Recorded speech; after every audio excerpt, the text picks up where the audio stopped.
Commençons par le commencement. Je m'appelle le capitaine Anton Yarich et j'ai passé 20 ans dans les airs. Voler n'était pas seulement ma profession, c'était ma vie. J'ai traversé des tempêtes qui auraient marot-brisé des hommes plus faibles. J'ai fait atterrir des avions avec des moteurs défaillants et j'ai traversé des blizzards en me fiant uniquement à mon instinct et à mon expérience. Ce jour-là aurait dû être un vol comme les autres. Mais ce n'était pas le cas. C'était le 14 septembre 1980 d'Ar-16. Je pilotais le vol 317, un vol intérieur avec une centaine de passagers à bord. Le ciel était dégagé, les moteurs ronronnaient parfaitement. Je me souviens avoir regardé l'horizon calme, doré par le soleil du soir, et m'être senti en paix. Mon copilote, Sergueï, venait de faire une blague sur la retraite anticipée pour élever des chèvres. Et j'ai ri, écoutant à moitié, en vérifiant nos instruments. C'est alors que je l'ai remarqué. Au début, ce n'était qu'un point sur le radar, quelque chose d'énorme, planant loin de notre itinéraire prévu. J'ai pensé qu'il s'agissait d'un exercice militaire ou d'une formation nuageuse, mais quelque chose me semblait anormal. Le radar ne mentait pas. L'objet était immobile, incroyablement immobile, à une altitude où rien n'aurait dû se trouver. J'ai plissé les yeux par le hublot du cockpit et c'est alors que je l'ai vu. La chose était colossale, un disque noir planant silencieusement dans le ciel. Il ne reflétait pas la lumière du soleil, ne projetait pas d'ombre, juste une masse sombre qui semblait absorber la lumière elle-même. Mon esprit s'efforçait de comprendre. Il n'y avait pas d'aile, pas de gaz d'échappement, pas de bruit. Ce n'était pas naturel. Je me suis trompé. Sergueï est devenu silencieux. Son visage a pâli. Sa main s'est figée sur la manette des gaz. Le disque a bougé. Lentement, il a dérivé vers nous, parcourant des distances impossibles en quelques secondes, sans bruit ni effort. Plus il se rapprochait, plus l'air du cockpit semblait se refroidir. Je l'ai senti dans mes os, un sentiment profond et primitif d'effroi que je n'avais pas ressenti depuis les cauchemars de mon enfance. « Sergueï », dis-je la voix rauque, « qu'est-ce que c'est que ça ?» Avant qu'il ne puisse répondre, l'avion a tremblé. Une alarme moteur retentit, clignotant en rouge sur nos panneaux. Les commandes ont tremblé entre mes mains alors que nous plongions brusquement, les passagers hurlant derrière nous. Je me suis battu avec le manche pour stabiliser l'avion. Par le hublot, le disque noir s'inclinait comme s'il nous observait. Un bourdonnement a commencé, d'abord faible, puis croissant. Une vibration non naturelle qui semblait remplir l'air. Il m'a fait claquer des dents, m'a fait dresser les cheveux sur la nuque. Les systèmes de l'avion ont vacillé. Le moteur de l'aile droite a craché et s'est arrêté. Nous tombions. Mais les mains ont bougé automatiquement, l'entraînement faisant son œuvre, et j'ai crié des ordres à Sergueï. Nous avons mis en place les procédures d'urgence, redirigé la puissance, et nous nous sommes préparés à planer. Mais chaque mouvement me paraissait inutile face à cette chose impossible qui se trouvait à l'extérieur. Elle se rapprochait, remplissait la vue, jusqu'à ce que je ne voie plus qu'elle. Puis, aussi soudainement qu'elle était apparue, elle a disparu. L'avion s'est stabilisé. J'ai repris le contrôle de l'appareil et nous avons amorcé une descente planante vers une petite piste d'atterrissage qui n'avait rien à faire sur nos cartes. Sergueï et moi n'avons pas parlé. Les passagers derrière nous criaient, pleuraient, mais nous avons atterri sans encombre. Lorsque les roues ont touché le sol, je n'ai ressenti aucun soulagement. Je n'ai ressenti qu'un froid profond et persistant dans la poitrine. Le personnel de l'aéroport nous a immédiatement entourés, comme s'il avait attendu. Des secouristes, des représentants de la compagnie aérienne et des hommes en costume sombre que je n'ai pas reconnus ont envahi le tarmac. Ils nous ont mis à l'écart, Sergueï et moi, pendant que les passagers étaient tous évacués de l'avion.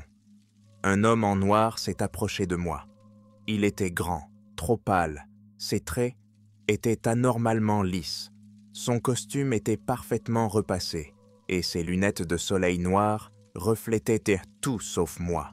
« Capitaine Yarish, dit-il doucement, la voix vide de toute émotion. Qu'avez-vous vu là-haut ? J'ai cligné des yeux.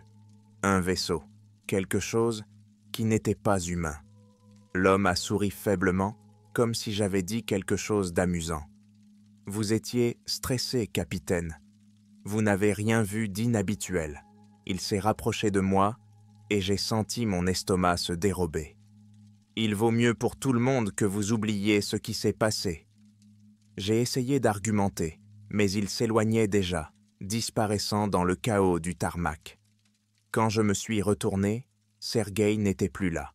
On m'a dit qu'il était en train d'être débriefé dans un autre endroit, mais il n'est donc jamais revenu.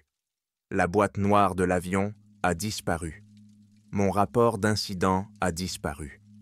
Lorsque je suis rentré chez moi, ce soir-là, j'ai trouvé ma ligne téléphonique coupée et mon ordinateur effacé. Quelqu'un était en train d'effacer ce qui s'était passé, de m'effacer, et je savais que je ne pouvais pas laisser tomber. Quelques jours après l'atterrissage, ma vie a commencé à s'effilocher. Au début, il s'agissait de petites choses que je pouvais considérer comme des coïncidences ou de la malchance. Les serrures de la porte de mon appartement ont été changées sans explication. Ma boîte aux lettres, habituellement remplie de factures et de lettres, est restée vide. Mais les voisins m'évitaient, leurs yeux glissant sur les miens comme si j'étais invisible. Puis, les appels téléphoniques ont commencé. Ils arrivaient en tard dans la nuit, toujours silencieux. Je décrochais pour entendre une respiration, un bourdonnement profond et mécanique qui s'attardait à l'autre bout du fil. Pas de mots, pas de voix, juste ce son.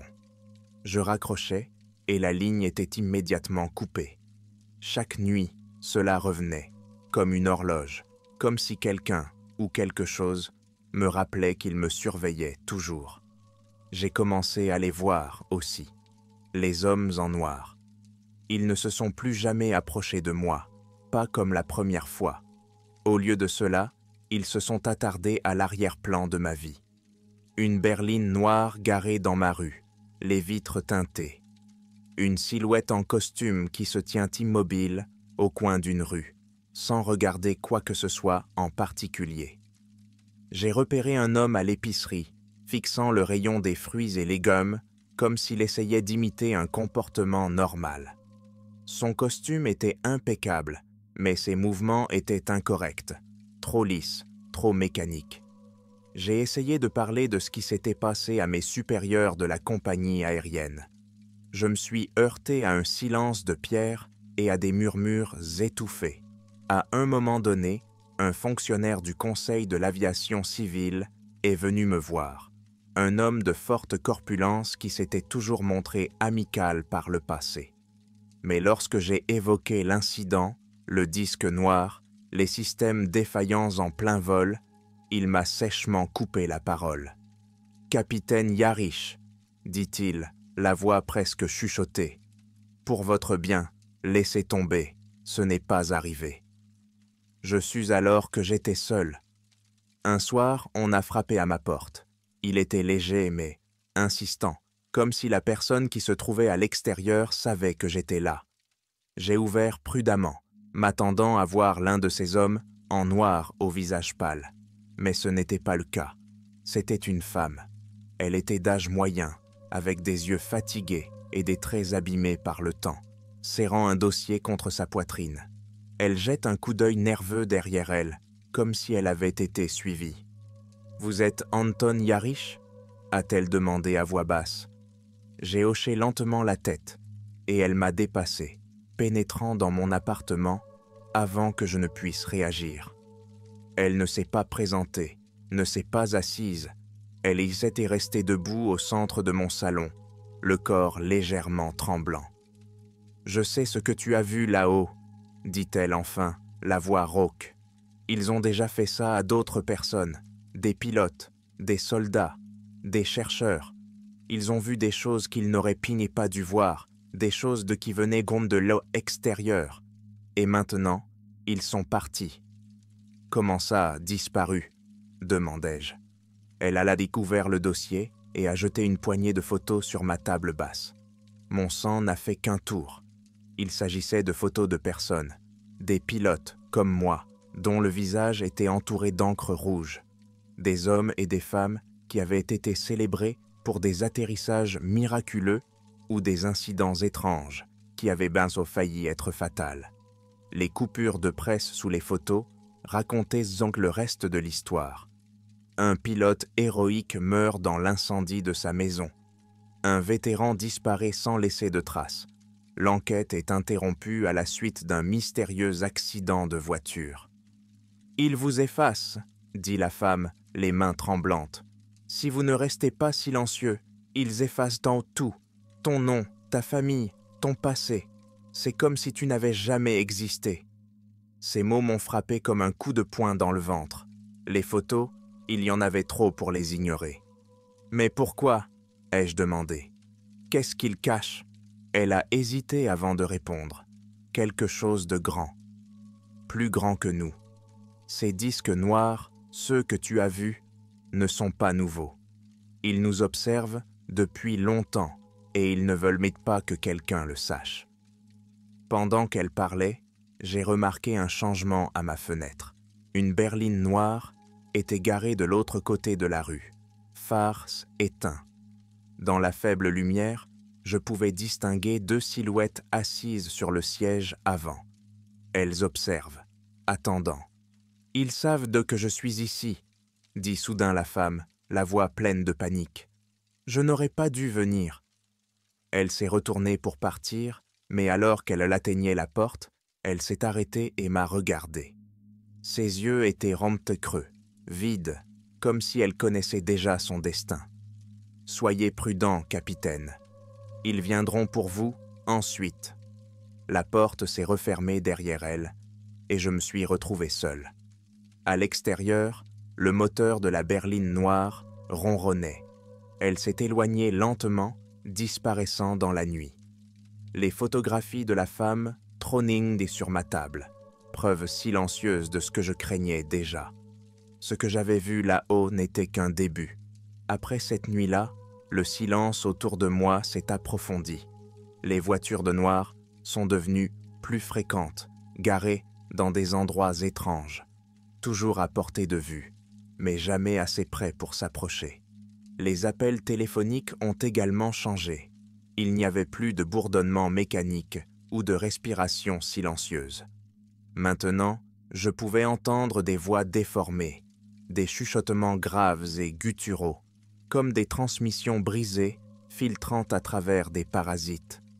Parfois, je pensais pouvoir distinguer des mots, des phrases qui se répétaient comme une incantation « Oublie, oublie, oublie ». Le sommeil est devenu impossible. Chaque fois que je fermais les yeux, je me retrouvais dans le cockpit. Le souvenir de cet énorme disque noir me hantait.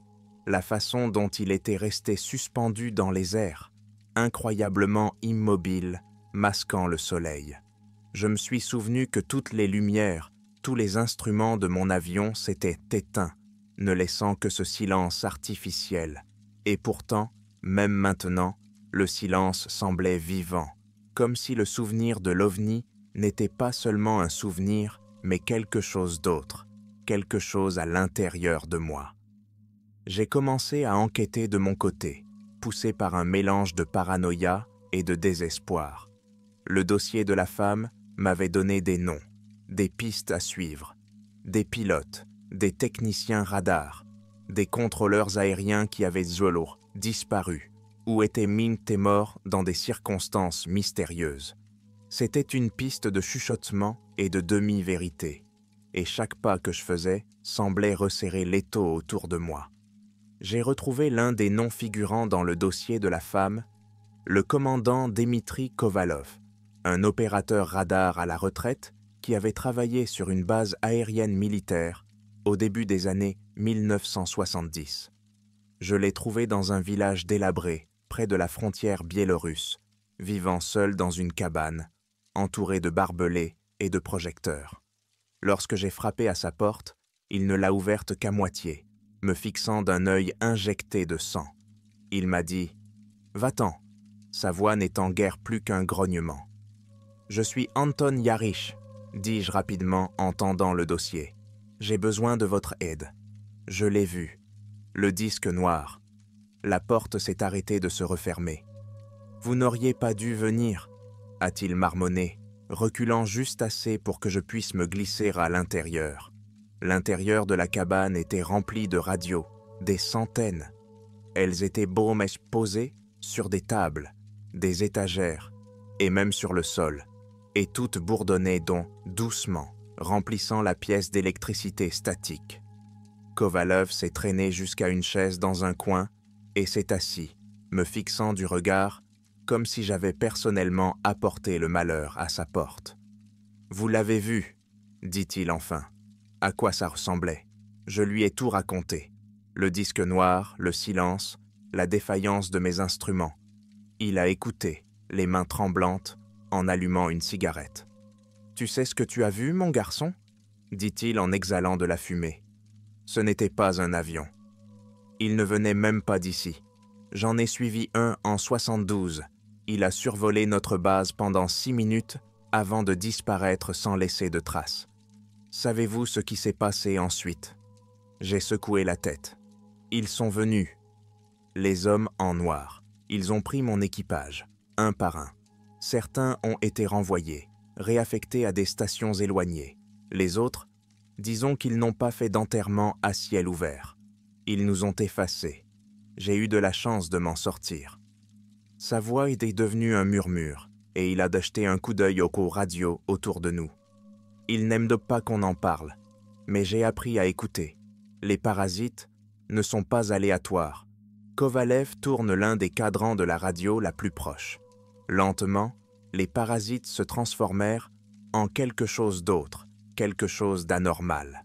Un chœur de voix basse, parlant dans une langue que je ne pouvais pas reconnaître. « Qu'est-ce que c'est » demandai-je, la chair de poule. « Eux » répondit Kovalov, les yeux écarquillés. « Ils parlent tout le temps, ils regardent tout le temps.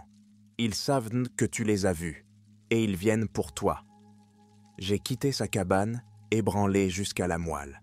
En reprenant la route à travers la campagne désolée, je me suis rendu compte de la profondeur de cette conspiration. L'OVNI, les hommes en noir, les chuchotements dans l'électricité statique, tout était lié. L'avertissement de Kovalov résonnait dans ma tête. Ils viennent pour vous.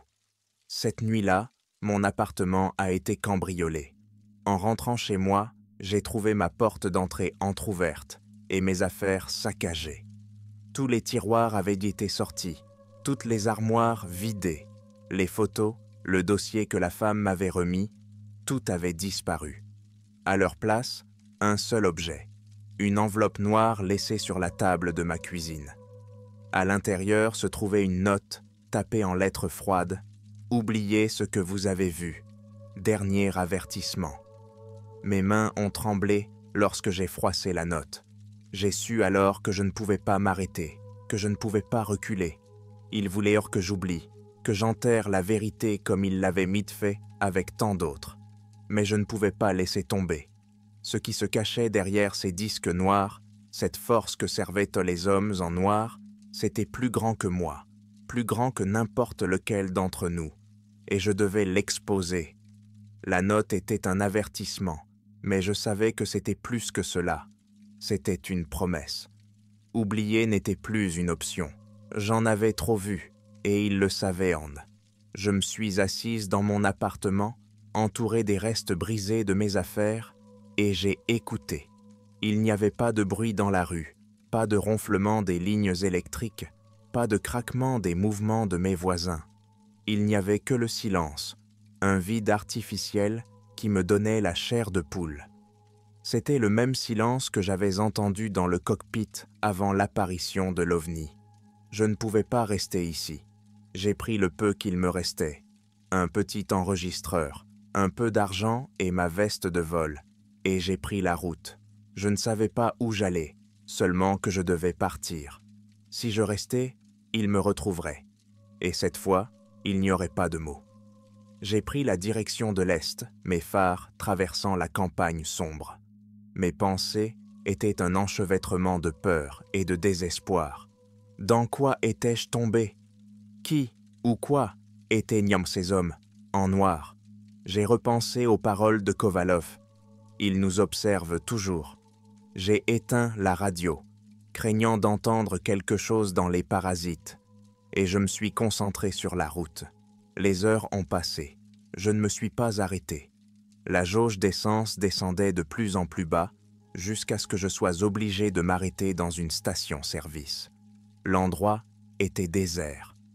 Une seule ampoule fluorescente clignotait au-dessus de la pompe, sa lumière pâle projetant de longues ombres vacillantes sur la chaussée.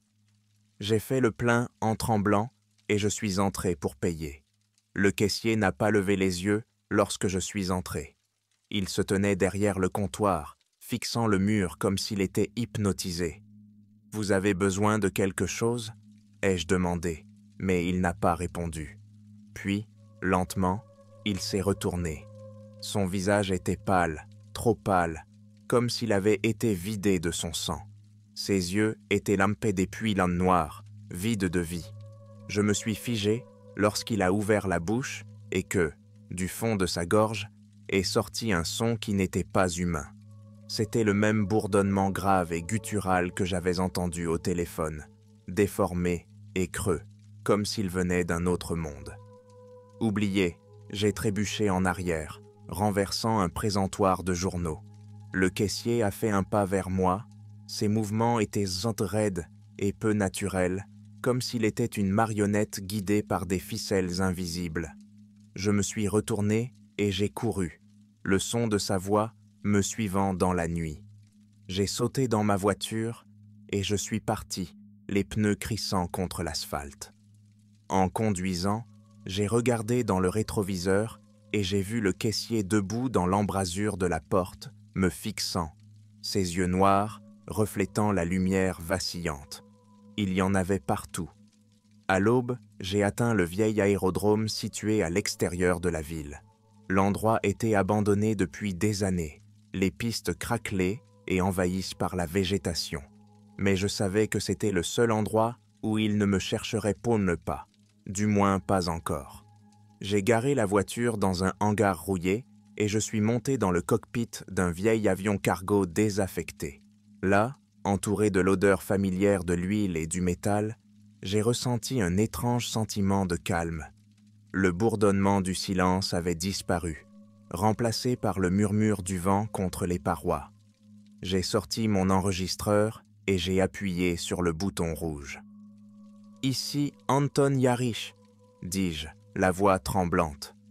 Je ne sais pas combien de temps il me reste, mais je dois dire la vérité. Il faut que quelqu'un sache ce qui s'est passé. J'ai tout raconté, le disque noir, le silence, les hommes en noir. J'ai décrit la note, les radios, le caissier avec ses yeux vides. Ils veulent que nous oublions, ai-je murmuré dans le magnétophone. Mais nous ne pouvons pas. C'est plus grand que nous, plus grand que tout ce que nous avons connu. Ils sont là. Ils nous observent. Je me suis assis, fixant le plafond du cockpit. Mon esprit s'est tourné vers les autres, les pilotes, les opérateurs radars et les contrôleurs aériens qui s'étaient volatilisés. Combien avaient vu ce que j'avais vu? Combien avaient été réduits au silence? Et quel était l'OVNI? Plus j'y réfléchissais, plus je me rendais compte qu'il ne s'agissait pas d'un simple engin. Ce n'était pas quelque chose de fabriqué. Il était vivant, une présence qui défiait notre compréhension de la vie et de la mort.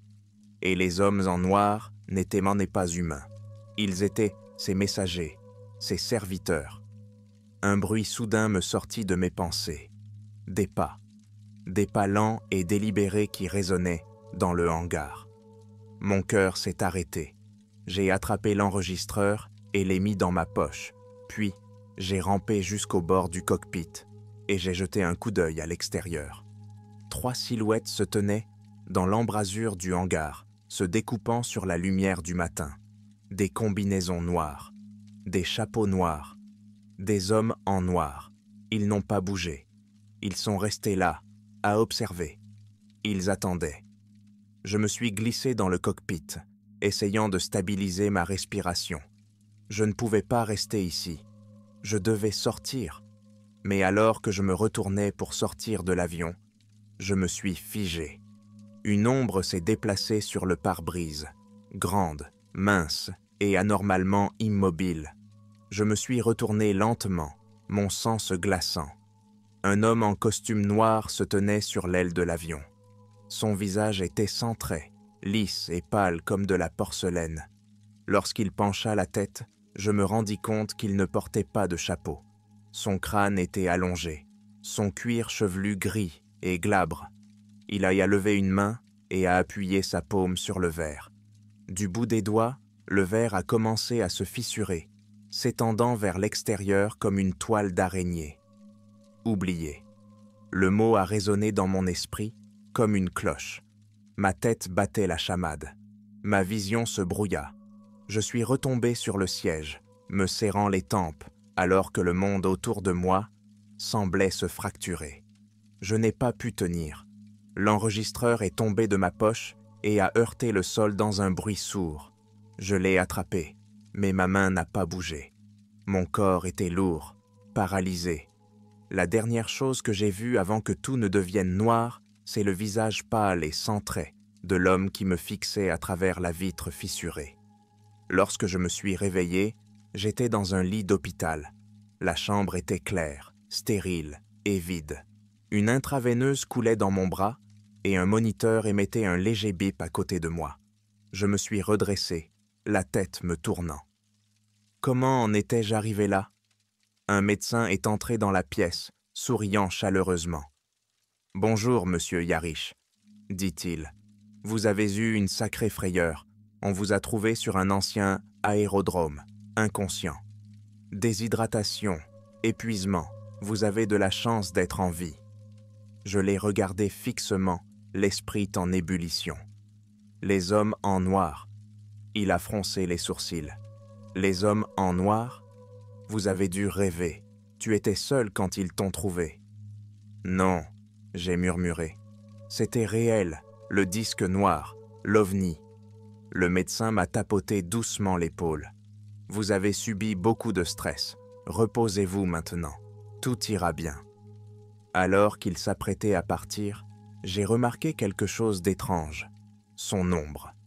Elle s'étendait trop loin sur le sol, plus longue qu'elle n'aurait dû l'être, et elle bougeait mal, comme si elle était vivante. Je me suis recouché, mon pouls s'est accéléré.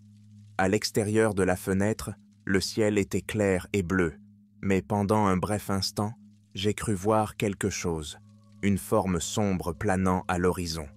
L'enregistreur avait disparu. Les preuves avaient été effacées. Mais je me souvenais, je me souviendrai toujours, et je savais qu'il regardait, toujours.